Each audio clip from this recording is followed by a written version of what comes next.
Good evening, everybody. On behalf of the Women's Empowerment Network Committee, I'd like to welcome you all to our first panel discussion. It is entitled, Hear Our Voice, It is Strong. Such powerful words, I think, that ironically and unfortunately often fall prey to deaf ears, especially in these current times of unrest and uncertainty. Tonight, you're going to hear from two dynamic women who have graciously agreed to share a glimpse into their individual journeys toward professional and personal empowerment, and who have raised their own voices loud enough to be heard. Strive is an organization that is much more than a place that equips our students with the skills they need to obtain employment and career growth opportunities. It's an organization that provides lifelong services for our alumni.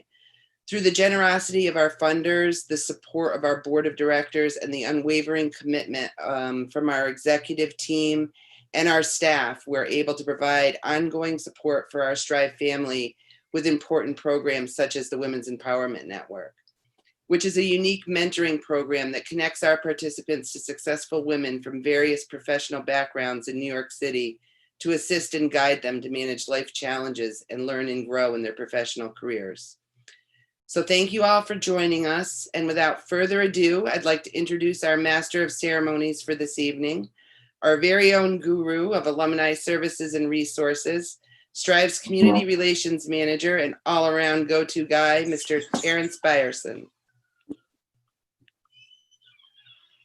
Hey, how's everybody doing?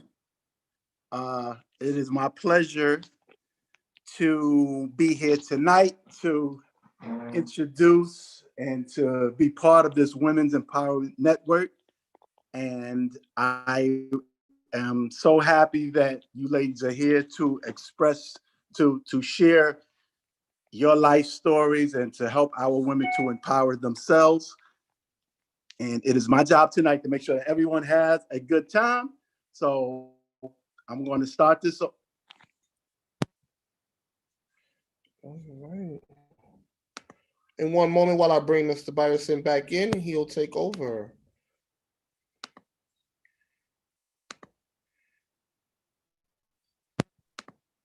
Mr. Byerson, Hey, everybody, I apologize for that. With this new technology, I had to go to a new computer. But you know what? I'm glad that happened, because this is what I think happened. I think y'all needed to see this, because although the computer went out and I wasn't there and it just happened, I'm quite sure my teammates, my colleagues took care of everything and everything's just running smooth. So I was not even worried about that. So, you know, it was probably a good thing, you know, somebody trying to tell us something, to let us know this is how Strive works. This is what we've been doing. This is what we've been doing since the pandemic. This is what we've been doing since 1984. This is what we do. We find there's a glitch somewhere and we find a way to fix it and to become whole. So I am back now, and I'm glad to be here with everyone. And I am going to introduce the panelists now. I have to take off my glasses. We have two panelists here tonight. We have Ms. Sandy Bryant-Townsend, who is the Executive Director for Legal Affairs for HRA and CEO of Girls Just Want to Have Fun. She's of Legal Affairs, HRA, and she's CEO of Girls Just Want to Have Fun, Inc. So please give a round of applause or some thumbs up or some shout outs or anything for Ms. Bryant-Townsend. We also have on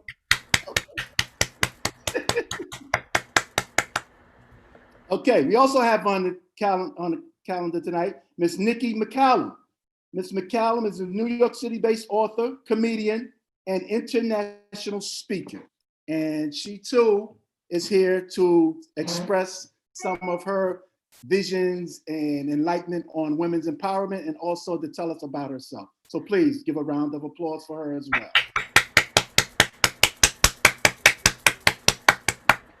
Ladies, it's a pleasure having you here tonight, and we are going to make this fun. I want you to just feel like you're in your living room. I want this to just be simple, and we're going to just have some fun.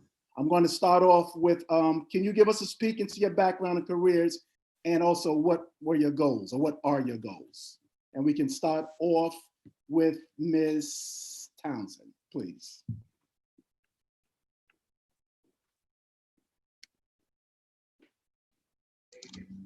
Hi everyone. All of those that I see and all of those in our audience. My name is Sandy Bryant-Townsend. It gives me great honor and pleasure to be here with you tonight. I currently hold the position in New York City in one of the largest social service agencies in the entire world, where I ensure that people receive the necessary support to live the life that they deserve. And so in that, I make sure that the decisions that we make in our offices are fair. Not only are they fair, that the decisions are right. So I manage over 100,000 cases a year. And I have 3 locations where I support my team in what they need to ensure that they're able to serve the public. I've been with my agency for 32 years. I started out with this agency as a temporary worker, making $3.25 an hour. And so that's how my career started with the agency. I'm not sure if you want me to go into the details of everything that has transpired in my life since being in this position. One of the benefits is that I worked in every single title, from a temporary employee up until an executive director of the agency today.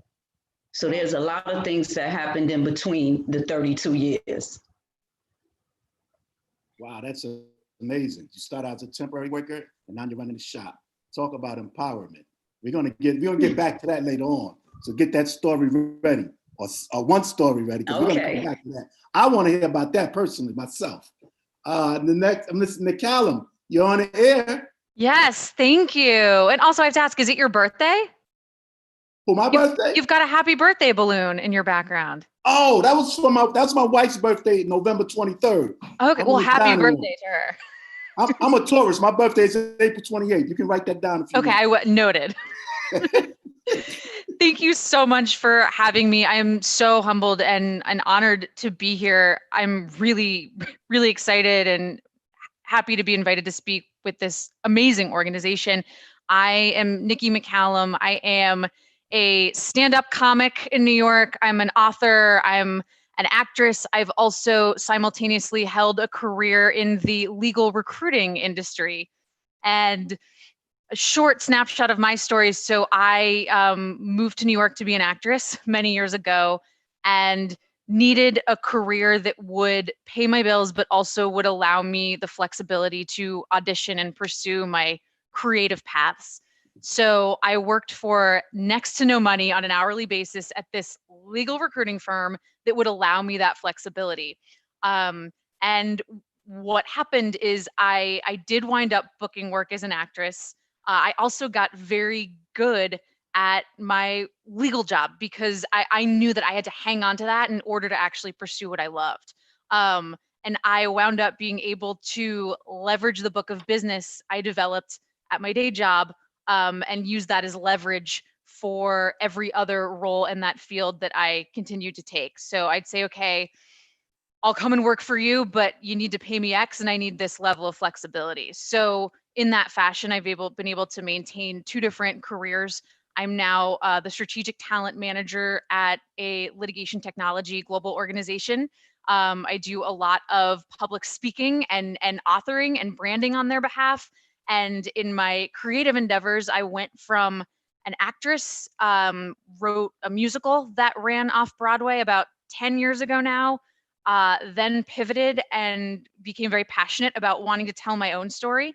And, it was more fulfilling for me to perform my own work rather than always performing other people's. So I wrote a book, which was released last year. And stand-up comedy wound up being a perfect marriage of all the things I love to do. I love to write. I love to perform. I love to tell my story.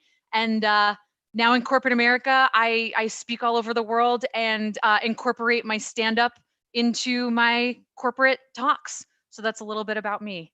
Fantastic. And Nikki, being that you're on this platform, this is what I suggest you do.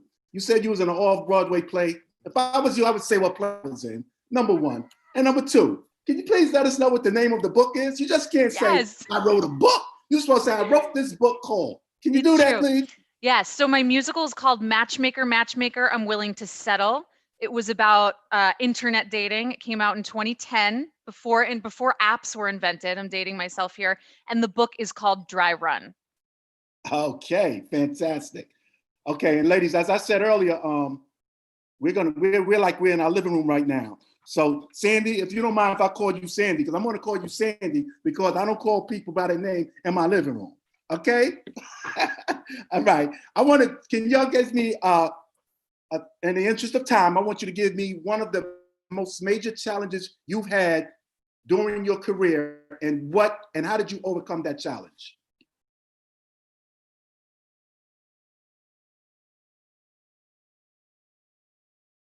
Hello? I can jump in. Oh, yes. I'm sorry. Yes. Okay. Yeah. Well, as mine pertains to Dry Run and you've got it pulled up. So I will start there. So I worked on Dry Run for 8 years. It took me to write it. And about 5 years in, I was fortunate enough through a connection of a connection of a connection of a connection to get a publisher. And for those of you who don't know, in the publishing space, it is almost impossible to get a memoir picked up without a literary agent. So the fact that I made this connection was like a miracle, a huge deal. I signed the publishing contract. About a year in, I got some feedback from the editing team that my book, the manuscript, was not good. And basically that it needed all this other editing, that I needed to basically go down an entirely different road. And I had a really hard decision to make. And I wound up backing out of the deal that I had worked so many years to get and worked so hard for. And for me, it was a real challenge around, well, who do I trust? What is the source? Am I betting on myself? Are they right? Am I wrong? This is my memoir. They said it was good. Now they're saying it's not worth publishing. Like what? And I had a huge just internal crisis over it. Yet like I had worked 5 years at this point to get this book picked up. And it just like, do I throw my dreams out the window? What do I do? But there was something that wasn't right to me about the scenario. And I wound up backing out of the deal. And that was probably one of the most important moments of my career because I took a bet on myself. And it is a memoir. And I like to think I have a high level of integrity, and there was a certain way I wanted it done. And if it wasn't done in that way, it wasn't worth it to me. And the people who are important to me in this deeply personal book. So I backed out of the deal. It was one of the scariest things I've ever done. 2 years later, it got re-signed by an awesome publisher. It came out last year. And so I think the big thing that I learned from that was always bet on yourself. That's a great lesson. I agree. Definitely. I'm glad you came out of that. Thanks. You. Sandy, what was your, I can just imagine. Could you repeat the question? So the challenge, yes, the question is, give me one of the major challenges you've had during your career, and how did you overcome that challenge? Okay, so the biggest thing that I learned in my career is that the challenges that I faced was the challenges that I put on myself. And what I mean by that is that I had to resign to the fact that no one was in charge of my career. And I could remember when I was a clerical associate, and for 5 years, I was trying to get a promotion. And so in those 5 years, there was always conversations about someone's holding me back, someone's doing this, someone's doing that. And what I had to come to terms with was that nothing was never going to happen before its time. And the reason that I was not getting a promotion was because I was not ready for a higher position. I didn't carry myself in that way. I didn't walk in that way. And I wasn't doing the job that was necessary to get the promotion. So I've come to understand that there is really no one in charge of my life, my career, or where I'm placed in life but myself. So what I began to do when I realized that was develop myself and start walking in positions that I wanted. So in these 32 years, I received 10 promotions in my agency amongst thousands and thousands of people. And what I practice is when I get one position, I need to walk in the next position that I want. I'm actually now turning down jobs in my agency. So my challenge was taking ownership of my own life, my own career, and my own destiny. And that is some great advice. I agree with you. Yes, if you want to be the CEO, if you want to be the boss, you better look like the boss. Right, because my thing is, if you want to be a supervisor, then you need to hang out with the supervisor. Exactly. Because the processor can't teach you how to be the supervisor. And each time I get a position, I'm working on the next position.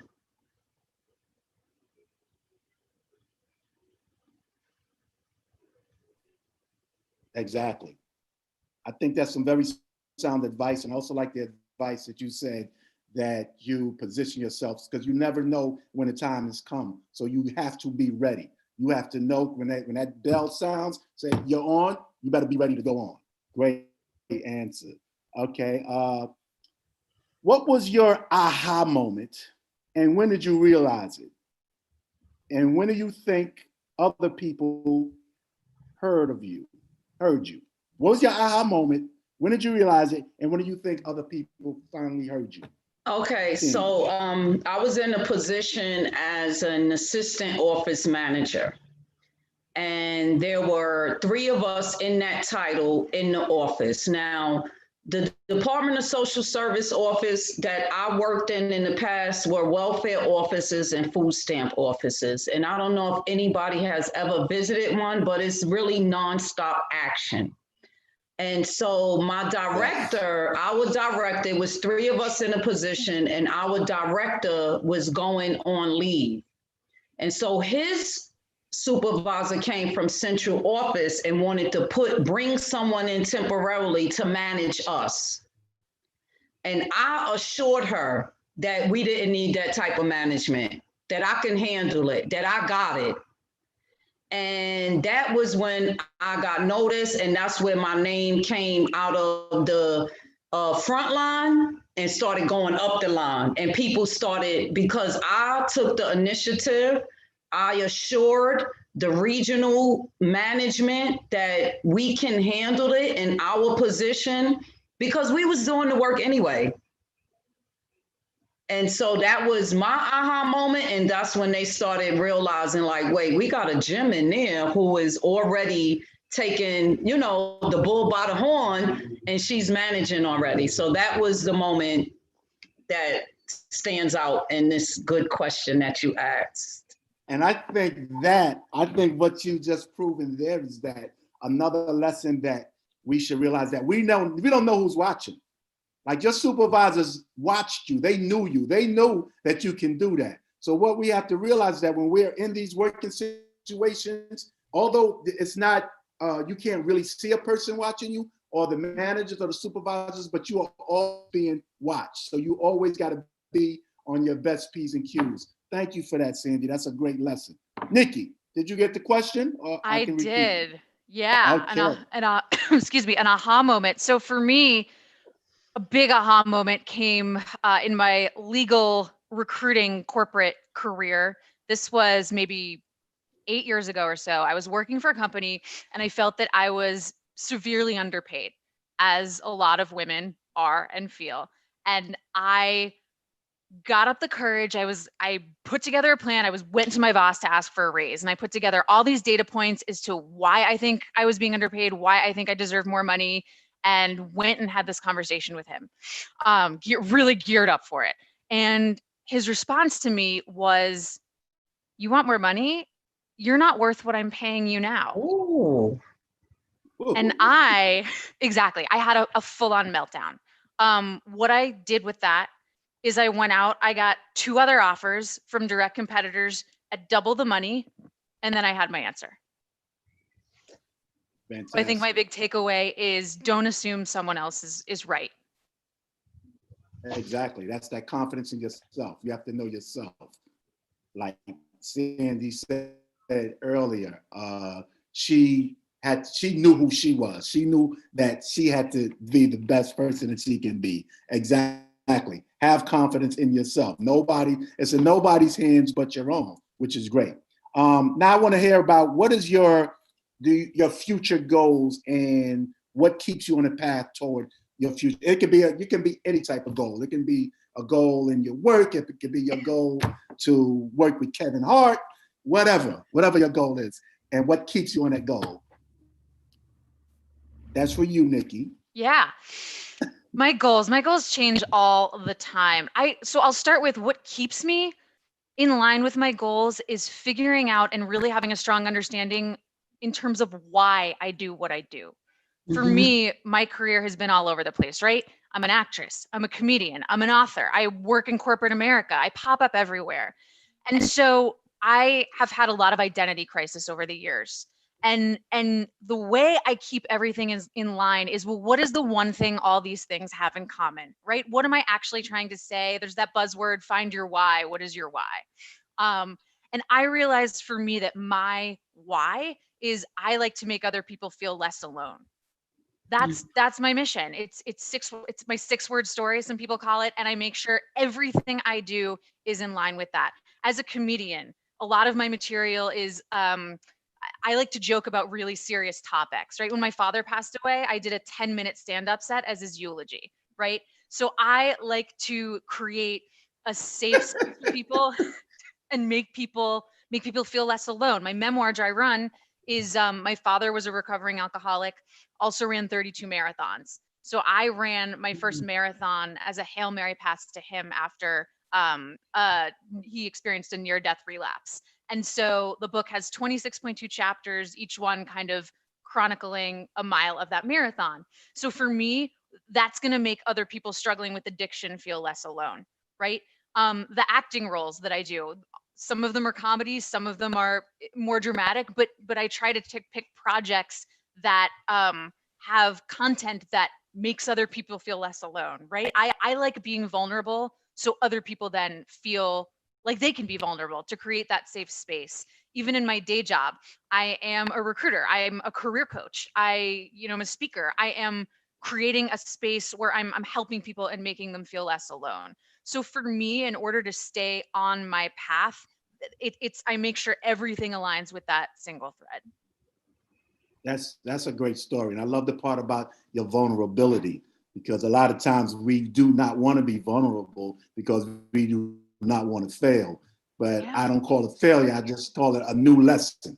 You just learn something new and just keep it going. We're all human beings, so we all have some sense of vulnerability. So I appreciate that story and you letting people know that it's okay to be vulnerable. Yeah, Sandy? Vulnerability is so powerful. Yes. Yes.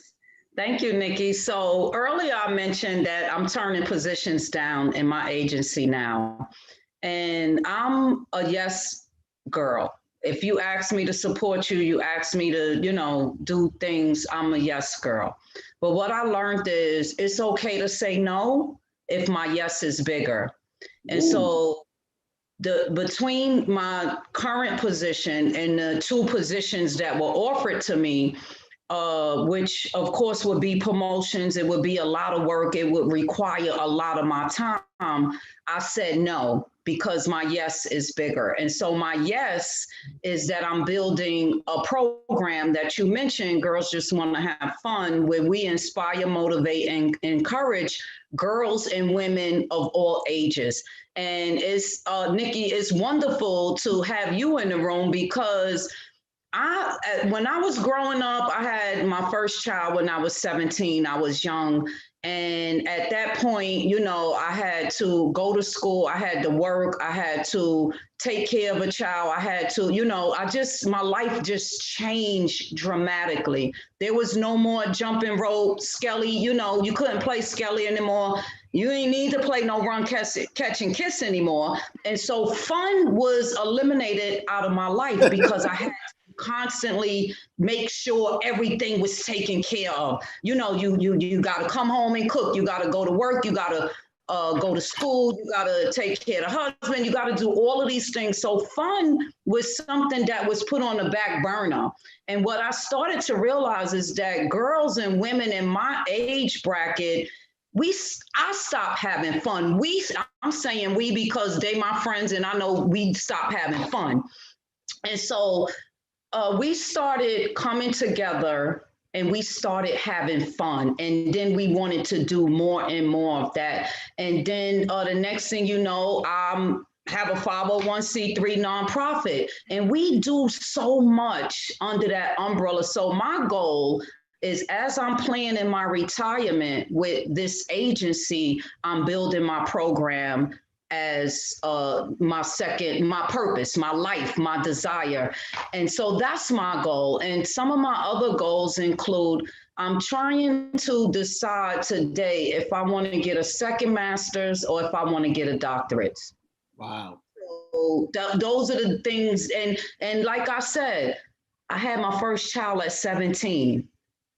So that was a chapter in my life. It made things a little more challenging as I developed into a woman, but it did not stop me from living my life's purpose. So I learned during this the last 9 months that I'm a forever learner, right? I'm being very, very creative.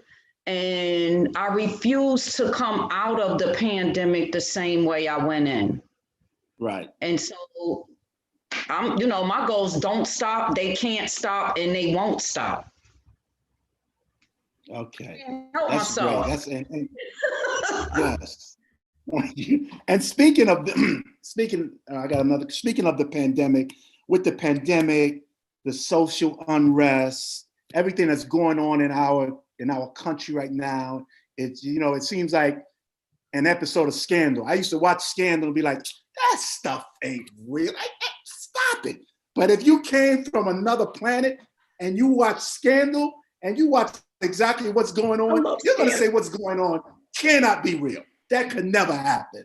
So my question to both of you ladies is, during these troubling times now, our economic unrest, our social unrest, the pandemic, what advice would you give to anyone who's trying to stay focused, and who's trying to make it, who's trying to keep their goal in line with what they're supposed to be doing? What advice would you give to any young woman or young man, to that effect, that would like to keep on going?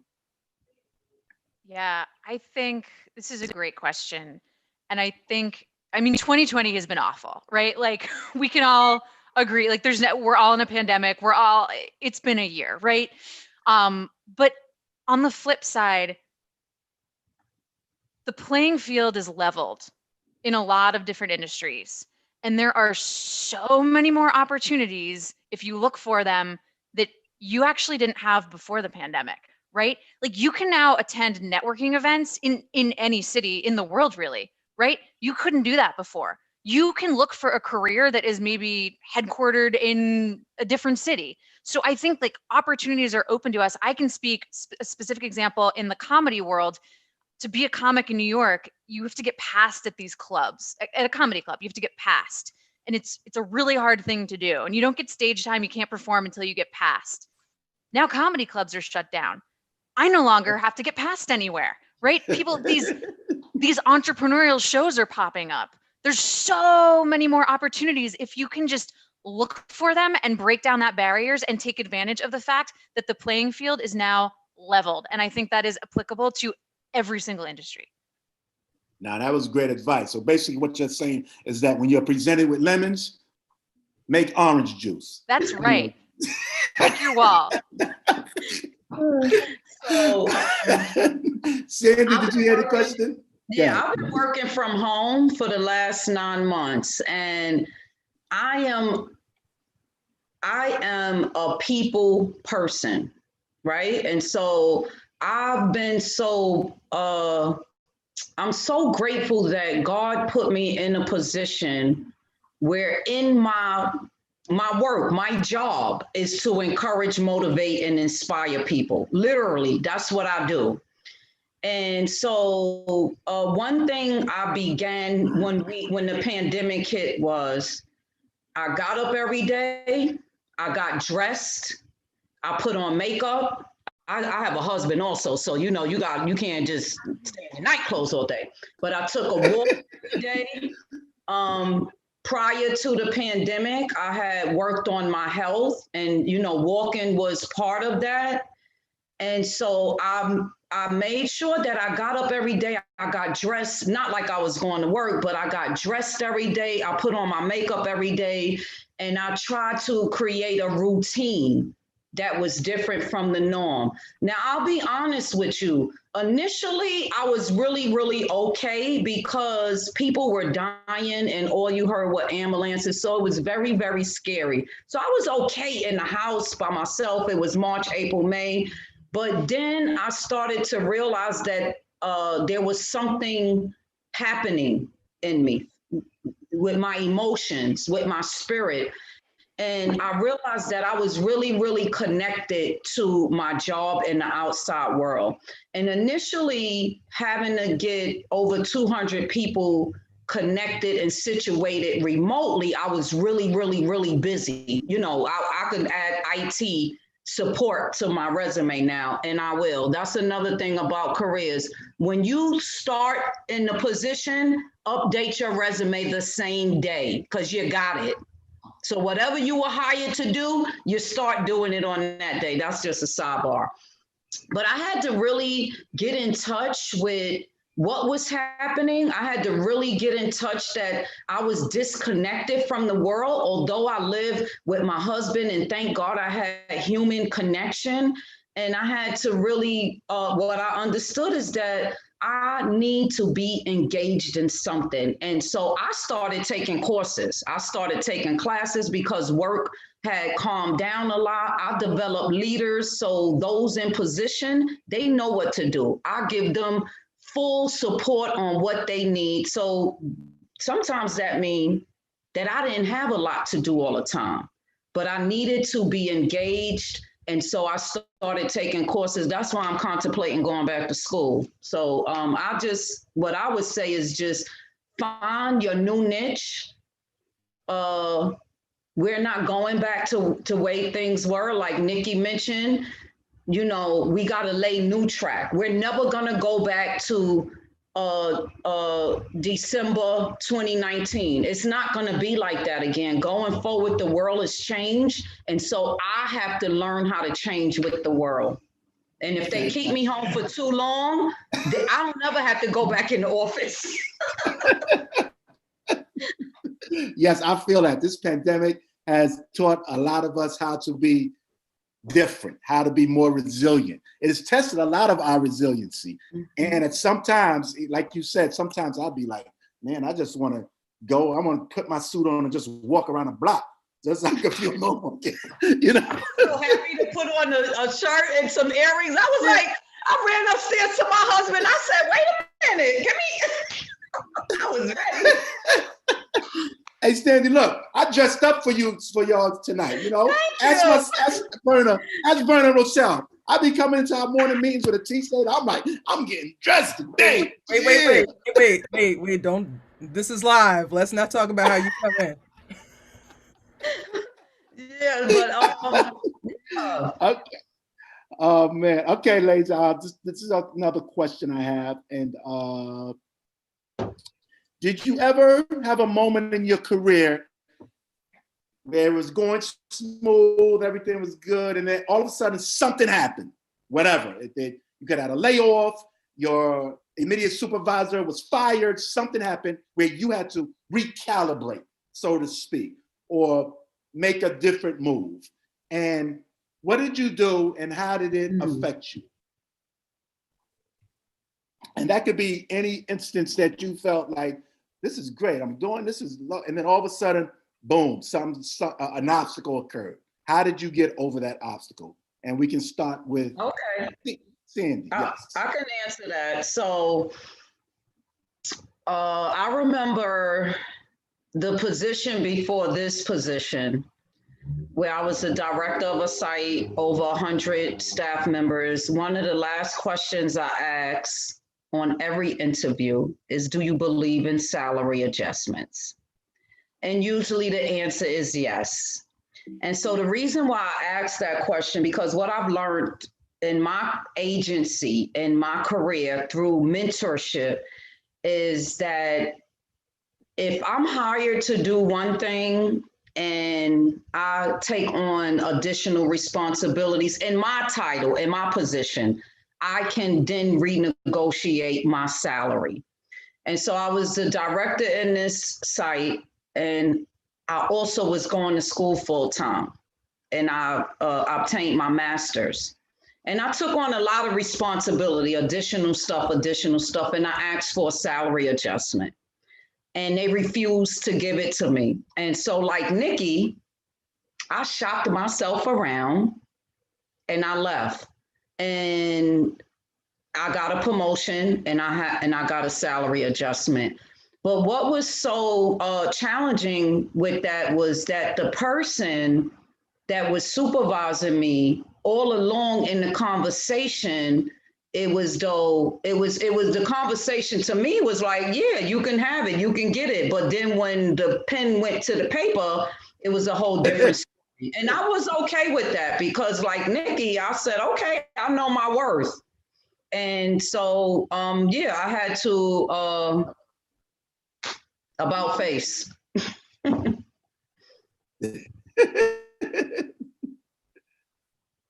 Nikki? Yeah, someone gave me an amazing piece of advice a long time ago, and it was give up what you think your life should look like. And that has rung true for me time and time again. I've had to pivot countless times in my career. That example I gave earlier about my book deal is an example of one of those times. I think that sometimes we get so fixated on a certain vision or a certain thing that we want, and oftentimes we get that thing, but rarely does it happen the way we think it's going to happen. Or sometimes we pivot and something better comes along. So advice I have around this is, I think it's important to understand your goals and be able to qualify those goals and have a vision, but accept that things will change, and with change comes opportunity.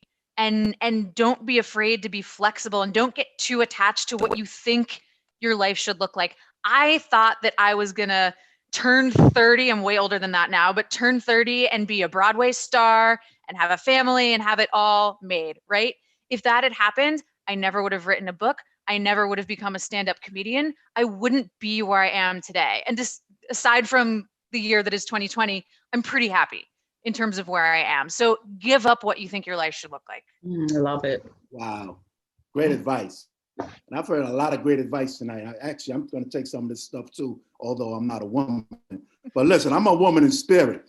Listen, when I went to college, I was in the class. It was called the Psychology of Women. And it was 32 people in the class, and I was the only male. Yes, I got an A in the class, of course. So I know. And our managers meeting every morning, it's 9 of us. Guess how many men is there? Only me. So I feel you, but I'm taking some of this great advice. Be flexible. Don't get fixated on what you think your life should be. That's great advice, because a lot of times people keep saying, I should be this at this age. I should do this at this age. But sometimes life gets in the way and you have to pivot. You have to go another way. And if you get fixated on that, it can stunt your growth. I also love this advice, and I'm gonna steal it too, Sandy. I hope you copyright it, because if you don't, hey. But anyway, I love the fact it's okay to say no if your yes is bigger. Absolutely. That's fly. That's fly. I love that. I love that. And also know your worth. Yes. I think if you can take that piece of advice and just incorporate it into not only your professional work life, but also your personal life, it will take you a long way. We have how much minute? We got about 13 minutes left.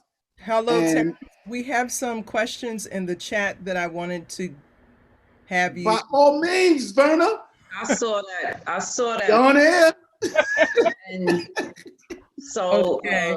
So when facing a traumatic event in your life that you felt extremely overwhelmed, how were you able to overcome that? And the second part of that, did you have support or were you alone? okay, so I have, and I am so grateful that I have an extensive support system. One, I rely on God. I refuse to go ahead of God. And I've had two nephews die. One of them was like my son.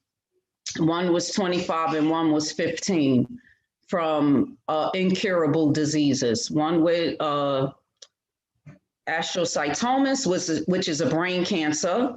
And so not only did I need support because he spent every weekend with me for the first 14 years of his life, and watching that was very painful and traumatic, not only for me, but for my entire family.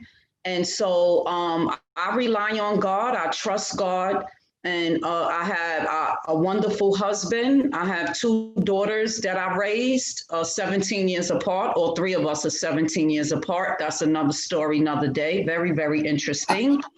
And I have women in my life. I have a network of women, some that we have been connected over 30 years, and we love and support each other through everything. And I think Nikki mentioned earlier, I am not afraid to be vulnerable, that I get the best out of people, and I give the best of myself when I am authentic.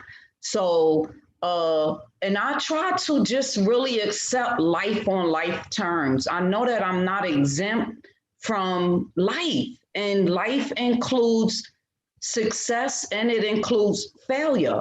But I'm very optimistic, and I trust God, not trust in God. I trust God. So I learned that you can believe in God or you can believe God. And I believe God, and I believe what he says, that he wants the best for me. And so no matter how challenging situations may be, I've learned to believe that there is always going to be light at the end of the tunnel. Awesome. Similar to you, Sandy, I also have a pretty important social network, and I am an expressor. When I am going through something traumatic, I usually talk about it on stage and make people uncomfortable. But you know, I'm an only child, have experienced a great deal of loss in my life. And I have surrounded myself with a network of people who I can talk to about it. Some people don't have that network, and I realize that I am incredibly lucky. And the way I built it was by being vulnerable.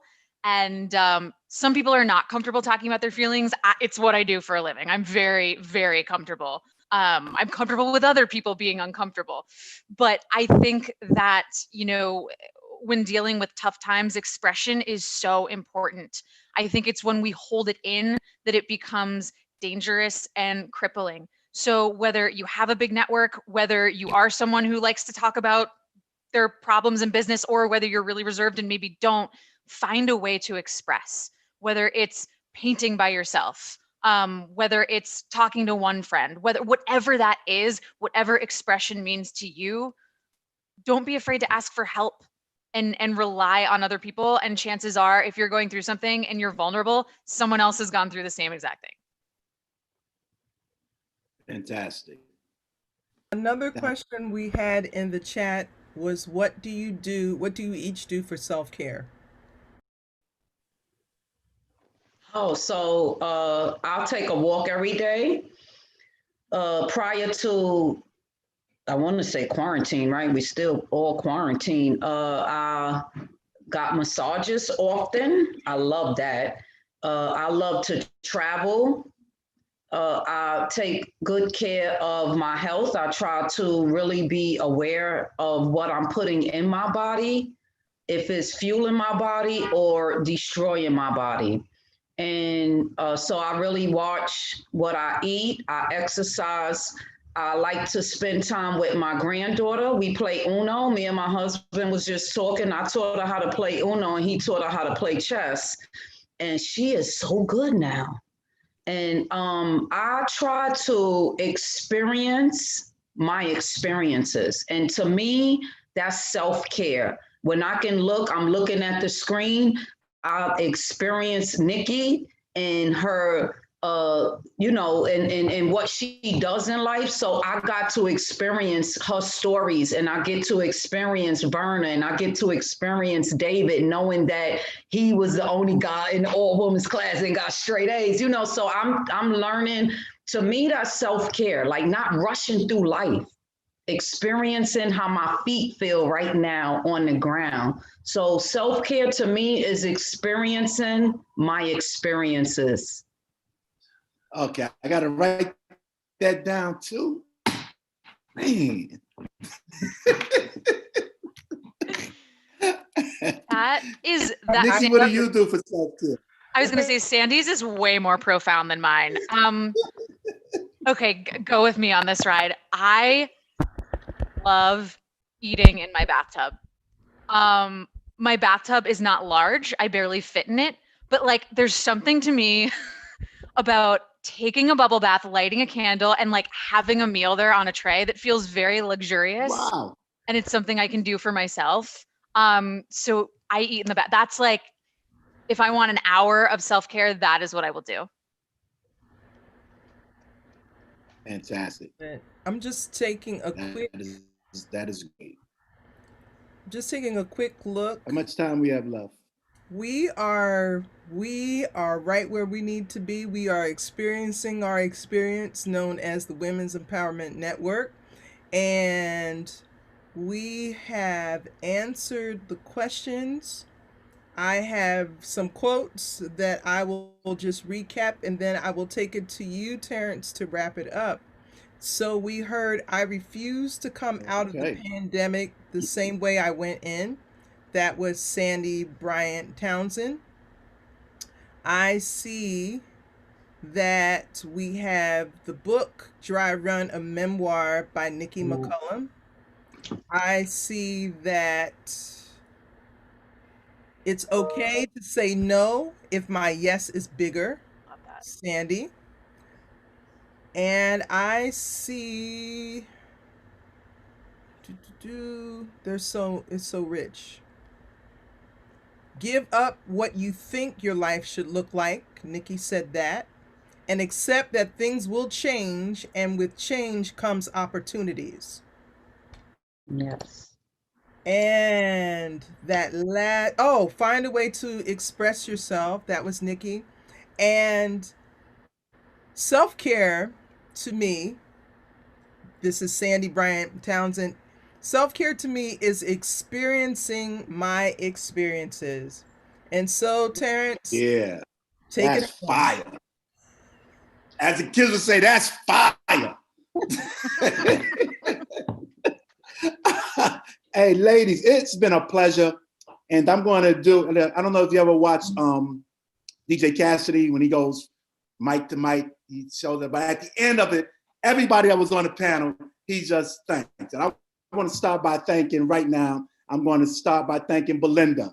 I'm going to start by thanking Patricia, Belinda, Patricia, Judith, Nefertiti, Tina, Michelle, CJ, Rochelle, Laura. And Laura just happens to be my wife. I don't know if you can see her, Sandy and Nikki, but that's my wife right there. And I told her, go downstairs and put some makeup on. Nah, I'm just kidding. Nah. Oh my God, happy belated birthday, Laura. Oh, happy birthday. And last but not least, I would like to thank you two ladies for being here and making this. I'm sorry, Verna. I'd like to thank Verna, of course. And I would like to thank you, Nikki Mccallum, for your inspiring thoughts and your great story and your funny, because you know what? You are funny. Your next show, Thank make you. sure I get a ticket. I will. You got it. And Sandy, the philosopher. You know, I got everything in my head right now. That's some great advice, Sandy. You are truly an inspiration. Both of you ladies are, and you are truly doing God's work. You know, so keep it up, keep doing what you do. And I appreciate you guys for being part of this Strive experience. And now, like our participants, once you're part of Strive, you're always a part of Strive. So you're lifers now. Thank you, everyone. And everyone, have a great night. Thank you so much. Thank you. Okay. Be well, everyone. Okay.